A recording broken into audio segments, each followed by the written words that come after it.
당신은 지금 혼자라고 느껴본 적이 있나요? 모든 것을 잃어버린 그런 기분 말입니다. 마치 어둠 속에서 한 줄기 빛도 보이지 않는 그런 절망감.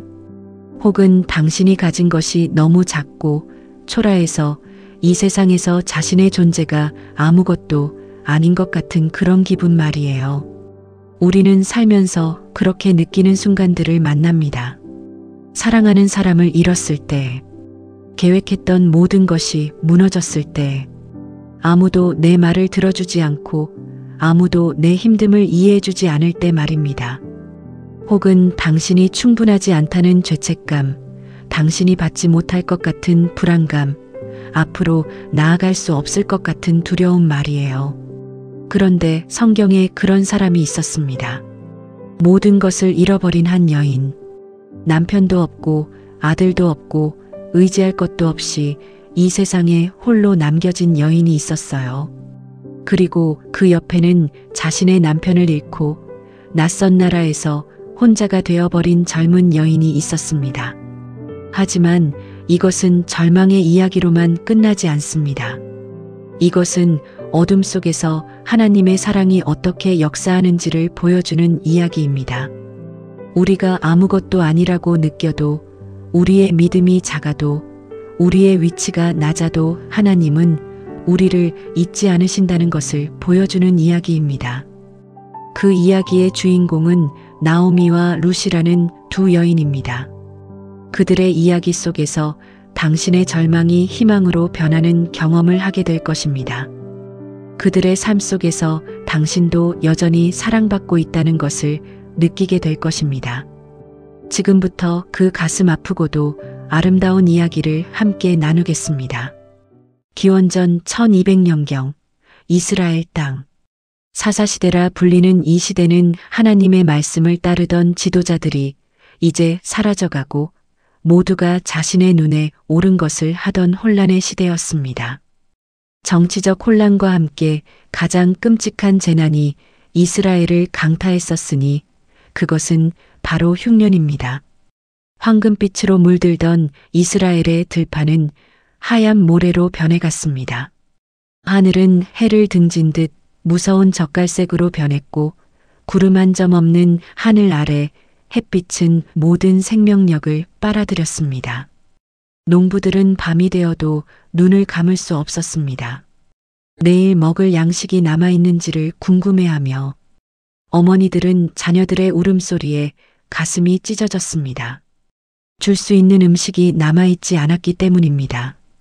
이런 와중에 베들레헴이라는 작은 마을에는 엘리멜렉이라는 남자가 살고 있었습니다.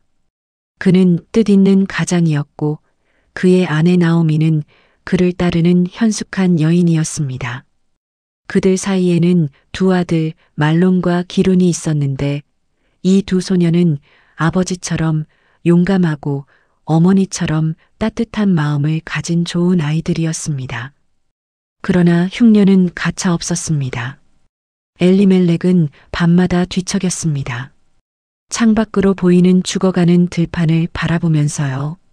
그의 가슴에는 한 가지 생각만이 맴돌았습니다. 내 가족을 살려야 한다. 이 땅을 떠나야 한다. 한밤중 자신의 침대에 누워 하늘을 바라보던 엘리멜렉의 눈빛이 결연해졌습니다. 그는 천천히 일어나 앉았고 자신의 아내 나오미를 깨웠습니다. 나오미, 들었나? 이 흉년은 끝나지 않을 것 같다. 우리는 이 땅을 떠나야 한다. 나오미의 눈이 떠졌습니다. 남편의 얼굴에 비친 결단의 빛을 보았을 때 그녀는 즉각 이해했습니다. 자신의 남편이 가족을 살리기 위해 얼마나 고뇌하고 있었는지를 말입니다. 어디로 가려는데요? 모압으로. 저곳의 밀밭은 아직 초록색이라고 들었다. 우리는 거기서 일하면서 이 흉년을 버티어낼 수 있을 것이다. 모압. 이스라엘에서 가장 가까운 이방 나라였습니다. 믿음의 전통이 흐르는 이스라엘 땅을 떠나 이방인들의 땅으로 가는 것은 쉬운 결정이 아니었습니다. 하지만 가족을 살리는 것 앞에서는 모든 것이 무의미했습니다. 며칠 후 이른 아침 해가 떠오르기 전의 시간. 엘리멜렉의 가족은 모압으로 가는 긴 여정을 시작했습니다. 그들이 타던 나귀의 등에는 몇 안 되는 짐이 실려 있었고 그들의 얼굴에는 미래에 대한 불안감이 짙게 드리워져 있었습니다.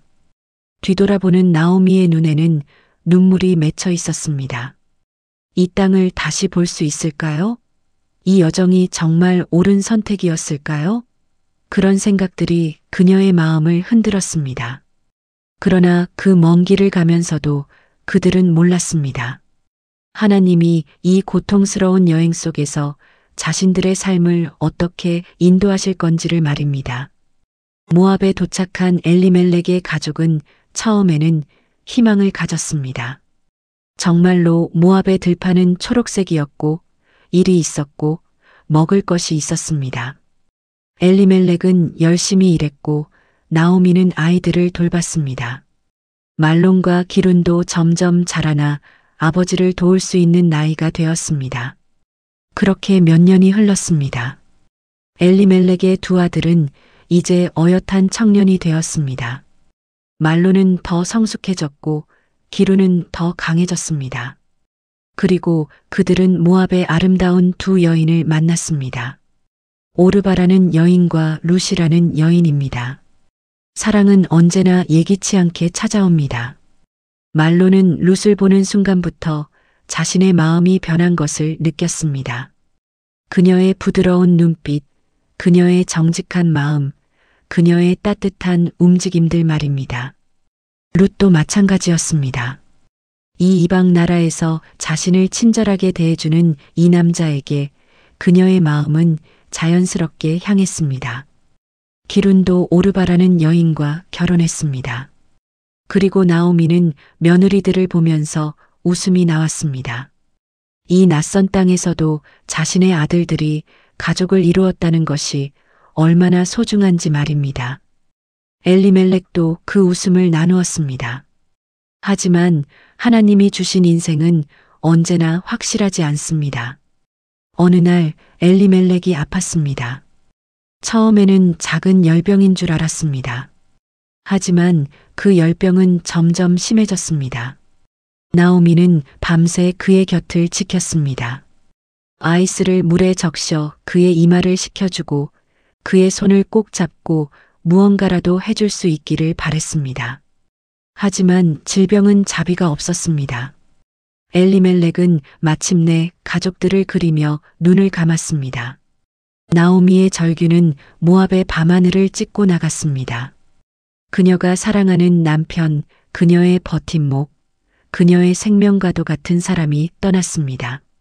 하지만 비극은 거기서 멈추지 않았습니다. 엘리멜렉의 죽음으로부터 몇 년 후 사태는 더욱 악화되었습니다. 말론은 점점 약해져 갔습니다. 음식이 부족해서도 아니고 질병 때문만도 아니었습니다. 그의 영혼이 아프고 있었습니다. 어쩌면 어머니의 슬픔을 함께 나누면서 자신도 모르는 병이 깊어갔을지도 모릅니다. 룻은 그런 남편을 정성스럽게 돌봤습니다. 자신의 손으로 그를 위해 음식을 만들었고 그의 이마를 닦아주었습니다. 하지만 사랑으로도 어떤 것은 막을 수 없습니다. 말론도 가버렸습니다. 룻의 눈을 바라보며 미안하다는 말을 남기고 그리고 얼마 지나지 않아 기룬도 따라갔습니다. 이제 남겨진 것은 무엇이었을까요? 나오미는 쓰러졌습니다. 아니, 정확히 말하면 무너졌습니다. 남편도 없고 두 아들도 없고 이제 그녀는 단지 3명의 과부일 뿐이었습니다. 한 명은 늙은 과부였고 2명은 아직 젊은 과부였습니다. 그 밤 나오미는 자신의 방에 혼자 앉아 있었습니다. 창밖으로 보이는 모압의 밤하늘은 아무런 위로를 주지 않았습니다. 그녀는 자신의 남편과 두 아들의 얼굴을 하나하나 떠올렸습니다. 그들의 목소리를 기억하려고 애썼습니다. 그들과 함께했던 순간들을 마지막으로 소중하게 간직하려고. 그리고 그녀의 입에서 나온 말은 이러했습니다. 내 이름은 나오미이지만 이제 나는 마라라고 불러달라. 나오미는 즐거움이라는 뜻이지만 하나님이 나를 마라로 만드셨기 때문이다. 마라는 고통이라는 뜻이다. 그녀는 자신의 삶 전체를 절망으로 재명명했습니다. 마치 이제 자신의 인생에는 기쁨이 남아있지 않다는 것을 선언하듯이 나오미는 매일 침대에 누워만 있었습니다. 먹을 것이 없었기 때문이 아니었습니다. 오르바와 룻이 그녀를 돌봤기 때문입니다.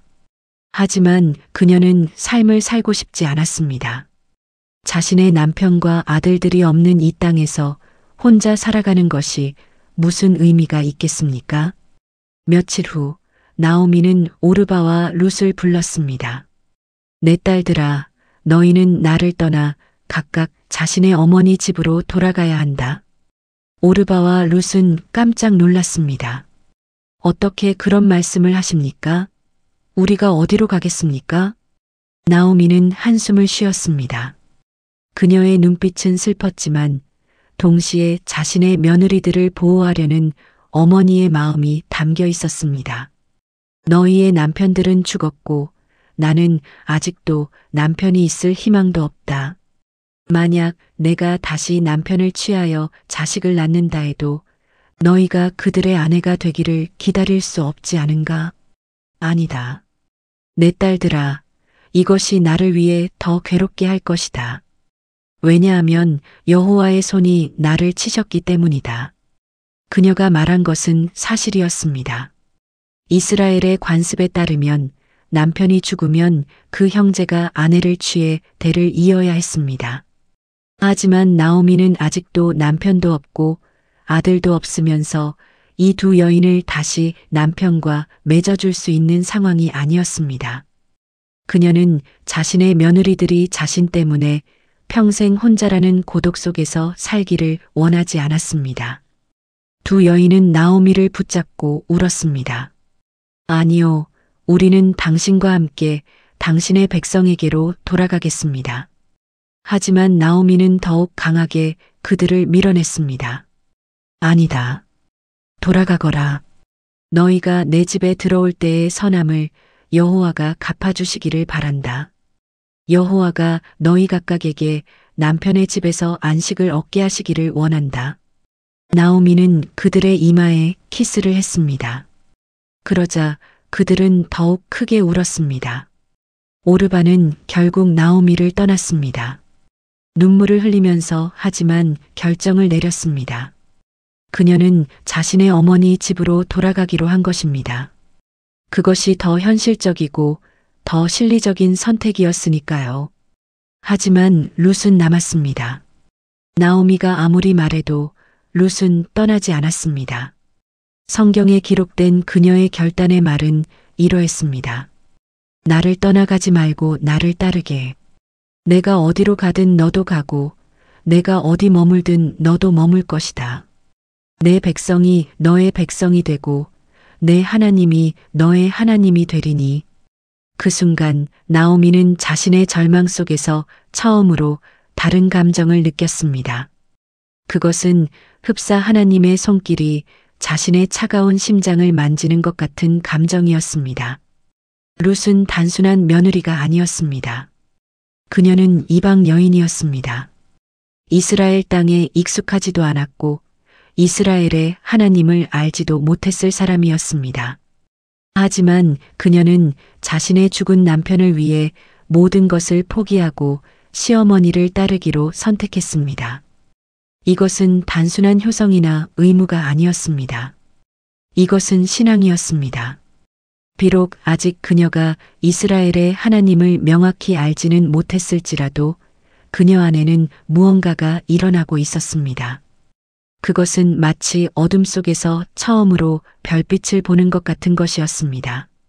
나오미와 룻은 모압을 떠났습니다.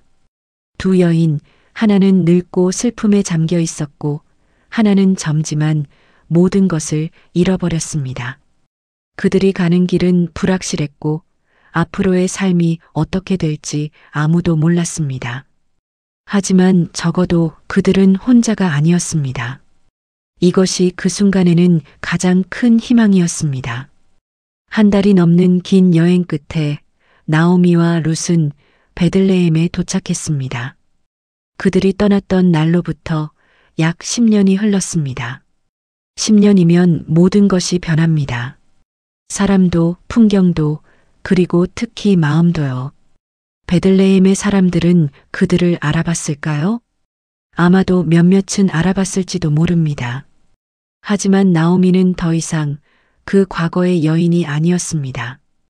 그녀의 얼굴에는 10년의 풍상이 그려져 있었고 그녀의 눈빛에는 남편과 두 아들을 잃은 슬픔이 짙게 담겨 있었습니다. 그녀는 마치 다른 사람이 되어 돌아온 것처럼 보였습니다. 여인들이 그녀에게 말했습니다. 이것이 나오미인가? 나오미는 천천히 고개를 저었습니다. 나를 나오미라고 부르지 말고 마라라고 부르시게. 전능하신 자가 나를 고생시키셨고 여호와께서 나를 비우셨고 여호와께서 나를 괴롭히셨으니 어찌 나오미라고 부르겠는가? 그녀의 말은 절망 그 자체였습니다. 하지만 그 순간 흥미로운 일이 일어났습니다. 계절이 맞았습니다. 보리 수확의 시절이었습니다. 하지만 하나님은 나오미를 완전히 버리지 않으셨습니다. 나오미의 남편이었던 엘리멜렉의 친척 중에 한 명의 부유하고 영향력 있는 남자가 있었으니 그의 이름은 보아즈였습니다. 보아즈는 매우 부유한 사람이었을 뿐만 아니라 무엇보다 경건하고 의로운 사람이었습니다. 그는 베들레헴의 모든 사람에게 존경받는 사람이었고 하나님의 말씀을 따르는 선한 사람이었습니다. 룻은 그 상황을 빠르게 파악했습니다. 그녀는 자신과 나오미를 먹여 살릴 방법을 생각해야 했습니다. 어머니, 제가 들판으로 가서 곡식을 줍게 해주세요. 저는 저를 잘 대해주시는 사람 뒤에서 이삭을 주우면 그것으로도 족하겠습니다. 나오미는 룻을 보았습니다. 이 젊은 여인이 자신을 위해 얼마나 노력하고 있는지를요. 그녀는 고개를 끄덕였습니다. 가거라, 내 딸아. 이튿날 아침, 룻은 아직도 밤이 채 물러나지 않은 어둑한 시간에 일어났습니다. 하늘이 점점 밝아오면서 세상이 흰색에서 푸른색으로 그리고 금빛으로 변해갔습니다. 그녀는 어디로 가야 할지 알지 못했지만 자신의 발을 따라가기로 했습니다. 들판은 광대했습니다. 황금빛의 보리 이삭들이 바람에 흔들리고 있었습니다. 곳곳에서 수확꾼들의 목소리가 들렸습니다. 그들은 큰 낫을 휘둘러 황금빛 곡식을 베었고 그들의 종들은 묶어낸 다발들을 거두고 있었습니다. 룻은 조용히 들판으로 들어갔습니다. 아무도 그녀에게 주목하지 않았습니다. 그녀는 단지 이삭을 줍는 한 명의 가난한 여인일 뿐이었으니까요. 그렇게 하루 종일 그녀는 구부렸다 펴기를 반복했습니다. 햇빛은 뜨거웠고 그녀의 등은 아팠지만 그녀는 멈추지 않았습니다. 저녁 무렵 그녀가 주운 보리는 꽤 많았습니다. 거의 한 에바나 되었습니다. 그것은 한 명의 여인이 하루 종일 일해서 얻을 수 있는 양으로는 매우 많은 것이었습니다. 그 순간 룻은 알아차렸습니다. 그 들판은 누군가 특정한 사람의 들판이었습니다. 왜냐하면 그 들판의 주인이 자신의 일꾼들 중에 나타났기 때문입니다. 그것이 바로 보아즈였습니다. 보아즈는 상당한 나이가 된 남자였습니다. 그러나 그의 얼굴에는 높은 신분을 가진 사람만이 가질 수 있는 위엄과 따뜻함이 동시에 담겨 있었습니다. 그는 자신의 일꾼들에게 따뜻하게 인사했습니다. 여호와께서 너희와 함께 하시기를 원하노라. 그의 종들이 대답했습니다. 여호와께서 당신에게 복 주시기를 원합니다. 그 순간 보아즈의 눈이 한 여인에게 멈추었습니다. 그것은 룻이었습니다. 그녀는 다른 이삭 줍는 여인들과는 분명히 달라 보였습니다. 그녀의 움직임에는 고결함이 있었고 그녀의 얼굴에는 이곳의 여인이 아니라는 것이 분명히 드러나 있었습니다. 보아즈가 그의 감독에게 물었습니다. 저 여인은 누구인가? 감독이 대답했습니다. 그녀는 모압에서 나오미와 함께 돌아온 모압 여인입니다. 그녀가 말하기를 제가 곡식을 주울 수 있게 해달라고 했으므로 아침부터 지금까지 쉬지 않고 이곳에서 일하고 있습니다. 보아즈는 천천히 룻에게 다가갔습니다. 룻은 그의 발자국 소리를 듣고 고개를 들었습니다. 내 딸아, 들었나? 다른 곳에 가서 이삭을 줍지 말고 여기 내 여인들과 함께 있으면서 이삭을 줍게. 내 사람들이 이삭을 줍도록 할 때를 보아두고 그들 뒤를 따라가고 내가 내 종들에게 명령을 내렸으니 아무도 너를 괴롭히지 않을 것이다. 그리고 목이 마를 때에는 물독으로 가서 내 종들이 그은 물을 마시게. 룻은 깜짝 놀랐습니다. 이것은 그냥 친절한 말씀이 아니었습니다. 이것은 자신을 보호하고 돌보겠다는 약속이었습니다. 룻이 절을 했습니다. 나를 이렇게 돌보셔서 감사합니다. 나는 이방 여인인데 어떻게 이렇게 은혜를 입게 되었습니까? 보아즈는 룻을 바라봤습니다. 그의 눈빛은 깊고 명확했습니다. 당신이 당신의 남편이 죽은 후에 당신의 시어머니를 위해 어떻게 했는지 사람들이 나에게 말해주었습니다. 당신이 당신의 아버지와 어머니를 떠나고 당신이 알지 못하던 백성 중에 왔다는 것을 말입니다. 여호와께서 당신의 모든 행동을 갚아주시기를 당신이 그 날개 아래에 피할 것이 많기를 원합니다. 보아즈의 말은 단순한 위로가 아니었습니다. 그것은 축복이었습니다. 그것은 룻의 모든 절망과 노력을 보고 있었다는 증거였습니다. 점심시간이 되었습니다. 보아즈는 룻을 자신의 식탁으로 초대했습니다. 와서 빵을 먹고 포도주에 빵을 적셔 먹게. 룻은 보리 수확꾼들과 함께 앉았습니다. 보아즈는 그녀에게 볶은 곡식을 가져다 주었습니다. 그녀는 먹었고 배불렀고 남은 음식을 자신의 주머니에 싸서 나오미에게 가져가기 위해 챙겨두었습니다. 오후가 되자 룻은 다시 이삭을 주우러 나갔습니다. 하지만 이제 모든 것이 달랐습니다. 보아즈의 종들은 그녀를 도왔습니다. 그들은 자신들이 묶어놓은 다발 사이에 여유 있게 이삭을 두었고 룻이 그것을 주울 때 아무도 방해하지 않았습니다. 그렇게 하루가 지났을 때 룻이 주운 보리는 거의 한 에바에 달했습니다. 이것은 보통의 양이 아니었습니다. 이것은 누군가가 의도적으로 그녀를 도와주었다는 증거였습니다.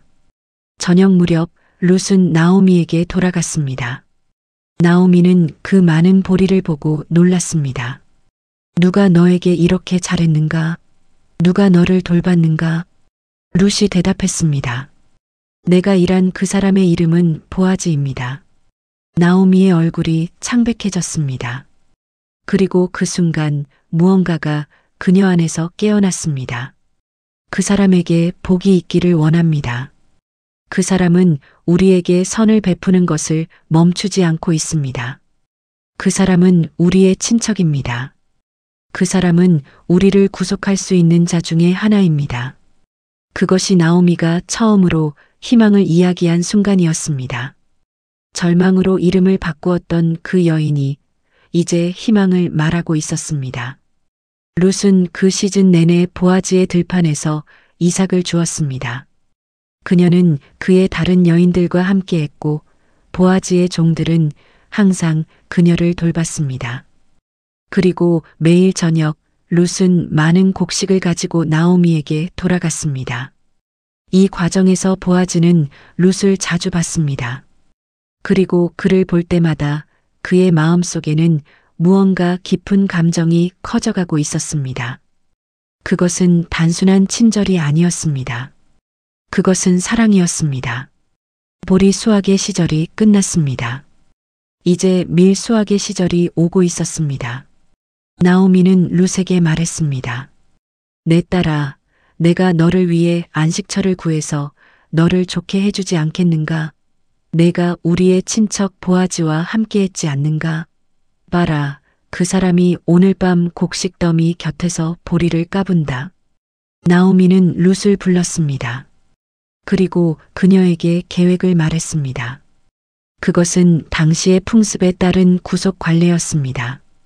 룻이 보아즈에게 자신의 상황을 알리고 그가 그녀를 구속할 의향이 있는지 물어보는 것이었습니다. 그 밤 보아즈는 곡식더미 곁에서 쉬고 있었습니다. 보리를 까분 후 그는 거기서 잠을 자고 싶었습니다. 밤중에 자신의 곡식을 지키기 위해서입니다. 룻은 나오미의 지시를 따랐습니다. 그녀는 어둠 속을 조용히 걸어갔고 보아즈가 자는 곳을 찾았습니다. 그녀는 그의 발치에 펼쳐진 겉옷을 들고 그것으로 자신을 덮었습니다.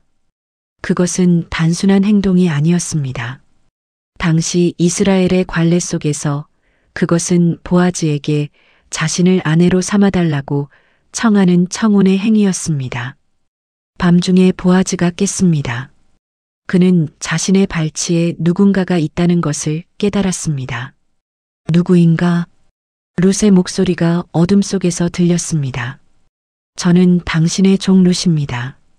당신의 겹옷으로 나를 덮어주세요.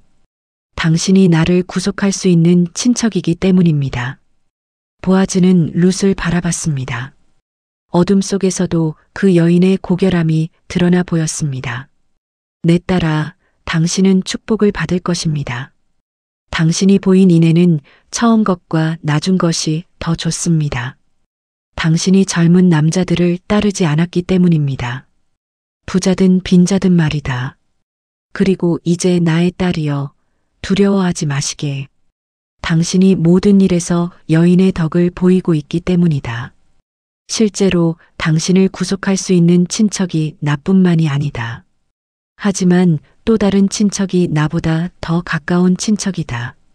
아침에 그가 너를 구속하기를 원할 것인지 원하지 않을 것인지를 보자.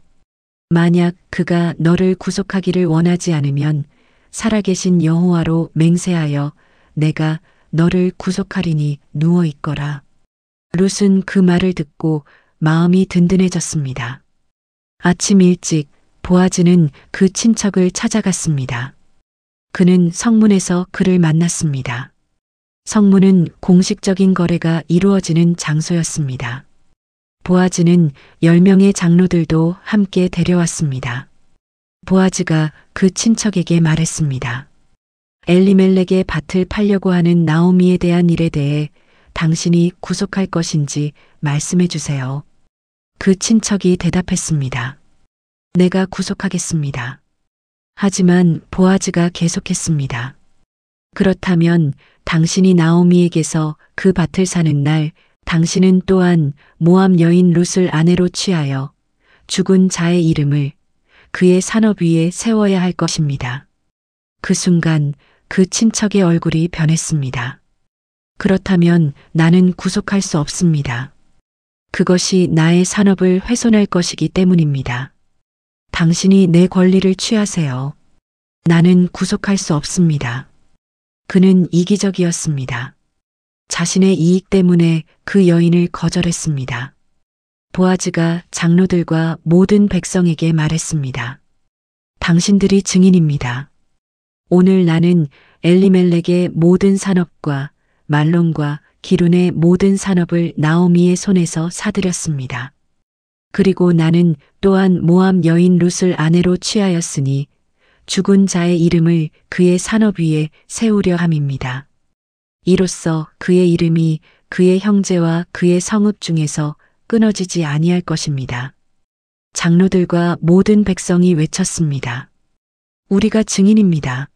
여호와께서 당신의 집에 들어오는 이 여인을 라헬과 레아처럼 만드사 이스라엘 중에서 강하게 하시기를 원합니다.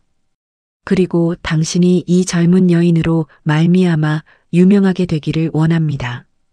당신의 집이 베레스의 집과 같기를 원하기 때문입니다. 베레스는 다말이 유다에게서 낳은 자이니 여호와께서 이 젊은 여인으로 말미암아 당신의 후손을 주시기를 원합니다. 그렇게 보아즈는 룻을 아내로 삼았습니다. 이제 아무것도 더 이상 갖지 않았습니다. 룻은 더 이상 이삭을 줍는 여인이 아니었습니다. 그녀는 이제 보아즈의 아내였습니다. 나오미는 더 이상 절망으로 자신을 부르는 여인이 아니었습니다. 그녀는 이제 희망을 가진 여인이었습니다. 그들이 함께 살면서 기적이 일어났습니다. 룻이 아이를 가지게 된 것입니다. 그리고 아들을 낳았습니다. 나오미의 이웃 여인들이 모여 외쳤습니다. 나오미에게 아들이 태어났습니다. 여호와께서 나오미를 버리지 않으셨습니다. 그들은 그 아이의 이름을 오벳이라고 지었습니다. 오벳은 나오미를 가까이 했습니다. 그는 그의 할머니를 돌봤습니다. 나오미는 그 작은 손을 잡으면서 자신이 한때 느꼈던 절망이 얼마나 큰 오해였는지를 깨달았습니다. 그 아이 오벳에게는 아들이 있었습니다. 그의 이름은 이새였습니다. 그리고 이새에게는 아들이 있었습니다. 그의 이름은 다윗이었습니다. 다윗. 이스라엘 역사상 가장 위대한 왕이 될 그 사람이 바로 룻과 보아즈의 후손이었습니다. 그렇습니다. 이스라엘 역사상 가장 위대한 왕이 될 그 사람도 결국은 이방 여인 룻의 피를 흘리고 있었습니다. 그리고 그 계보는 계속 이어져 마침내 예수 그리스도에게 이르렀습니다. 성경의 기록은 이러합니다. 오벳이 이새를 낳고 이새가 다윗을 낳았더라. 그리고 마태복음 1장으로 가면 우리는 마리아를 거쳐 예수님께 이르는 족보에 룻의 이름이 명확히 적혀 있음을 봅니다. 룻, 이방 여인, 남편을 잃고 나라를 떠나 이방 땅에서 이삭을 주었던 그 여인이 당신은 지금 혼자라고 느껴지나요? 룻은 혼자였습니다. 남편도 없고 나라도 없고 가진 것도 없는 채로 말입니다. 그녀는 매일 아침 일어나면서 절망을 느꼈을 것입니다. 오늘도 충분한 양식을 얻을 수 있을까? 내 시어머니를 먹여 살릴 수 있을까? 이런 삶이 언제까지 계속될까? 하지만 그녀는 멈추지 않았습니다. 그녀는 시어머니를 따랐고 들판에 나갔고 이삭을 주었습니다. 당신도 혼자입니다. 아마도 그것이 당신이 이 이야기를 보는 이유일지도 모릅니다. 사랑하는 사람을 잃었거나 계획이 무너졌거나 혹은 당신 스스로가 부족하다고 느껴지기 때문일지도 모릅니다. 하지만 이 이야기가 당신에게 말해주는 것은 이것입니다. 첫째, 하나님은 절망 속에서도 역사하신다는 것입니다. 나오미는 자신의 삶이 완전히 끝났다고 생각했습니다. 하지만 하나님의 계획은 여전히 진행 중이었습니다. 보아즈가 그 들판으로 나갔던 것, 룻의 발길이 우연히 그 들판으로 향했던 것, 이 모든 것이 하나님의 손길이었습니다. 당신의 삶도 마찬가지입니다. 당신이 지금 느끼는 절망이 모든 것의 끝이 아닙니다. 하나님은 여전히 당신을 인도하고 계십니다. 당신이 보지 못하는 곳에서 당신이 들을 수 없는 속도로 하나님의 계획이 진행되고 있습니다. 둘째, 당신의 작은 믿음과 헌신이 기적을 만든다는 것입니다. 룻은 특별한 사람이 아니었습니다.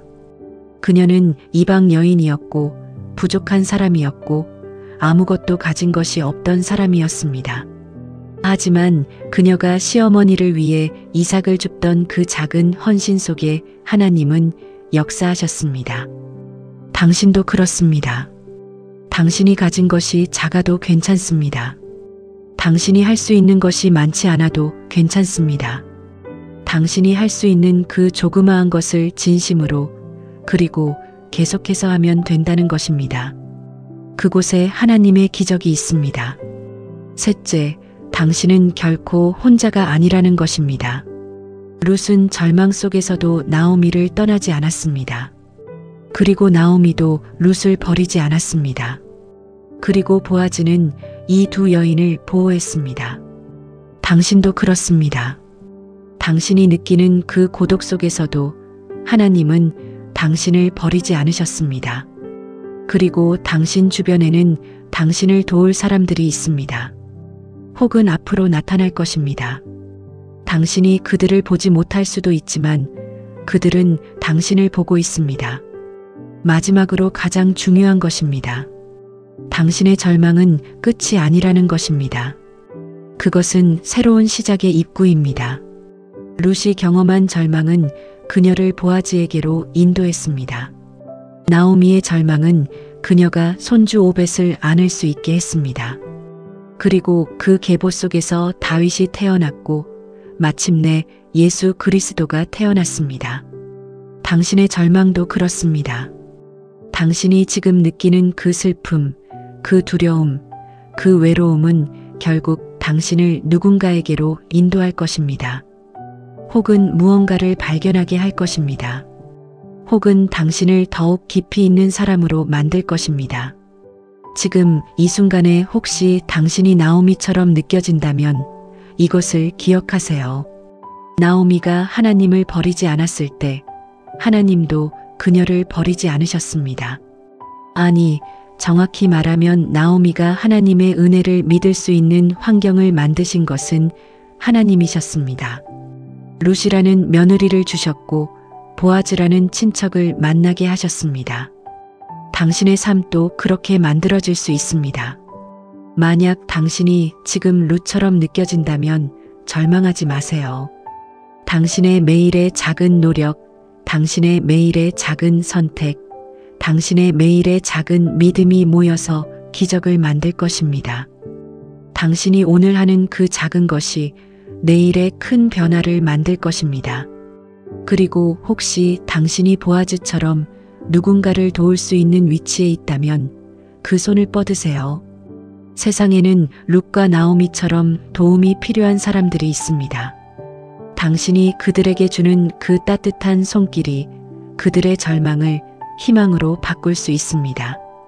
마지막으로 당신의 절망이 당신의 아들, 당신의 딸, 당신의 후손들에게 기적을 물려주는 계기가 될 수 있다는 것을 알아주세요. 룻은 자신의 비극적인 삶이 다윈이라는 왕을 낳게 할 줄 몰랐습니다. 또한 그녀의 후손이 마침내 모든 민족을 구원하실 예수 그리스도를 낳게 될 줄 몰랐습니다. 당신도 모릅니다. 당신의 이 고통이 얼마나 위대한 열매를 맺을지를 말입니다. 그러므로 오늘 당신에게 이렇게 말씀드립니다. 당신은 혼자가 아닙니다. 당신의 절망은 끝이 아닙니다. 당신의 눈물은 헛되지 않습니다. 당신이 오늘 하는 작은 노력도, 당신이 오늘 느끼는 작은 믿음도 모두 의미가 있습니다. 일어나세요. 당신의 들판으로 나가세요. 오벳을 잡을 날까지, 당신이 기도했던 그 기적이 일어날 날까지 계속 나아가세요. 왜냐하면 하나님은 절망 속에서도 역사하시기 때문입니다.